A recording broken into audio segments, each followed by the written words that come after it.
In tonight's Health Edge, local doctors are using a new technique that takes a person's own blood to make a powerful healing tool. It's safe, it's easy, and in many cases, it can help a patient avoid surgery.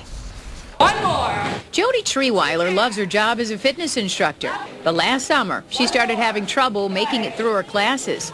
Pain in her ankle was interfering with her life and her ability to make a living. I noticed in between teaching I was limping, so I was in a lot of pain and dealing with swelling. Jody injured her ankle as a cheerleader in college and continued to re-injure it in the years since. So she went to see Providence podiatrist Dr. Harvey Lefkowitz. Because I knew I wasn't going to be able to continue teaching if I didn't do something. After ordering an MRI, he determined the tendon which glides behind her ankle bone was frayed a bit.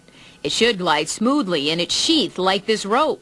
Instead, it looked more like this rope, with rough edges and pieces coming off it. It was not likely to get better on its own. The likely outcome would have been more fraying of the tendon, just like a rope becomes frayed, and eventually they tear. Steroid injections have typically been used in cases like Jody's, but when the tendon is frayed, you run the risk of actually rupturing the tendon when you give a steroid injection. So Dr. Lefkowitz suggested a new treatment called platelet-rich plasma, which is being used to help heal tissue. The tissue is harvested from patient's own blood.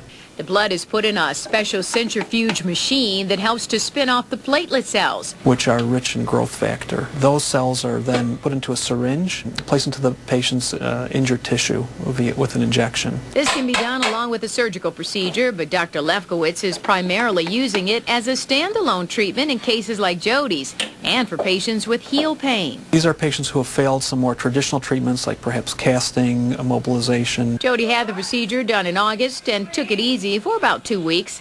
In 90% of cases, there is a cure with just one injection. Occasionally, 2 or 3 are needed. Jody can't believe the results. It's nothing short of miraculous.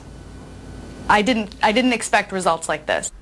Sounds pretty amazing, huh? This technique has been used for some time in operating rooms for bone healing, but the equipment to make the platelet-rich plasma has become smaller and less expensive, so it can now be used in doctors' offices and clinics.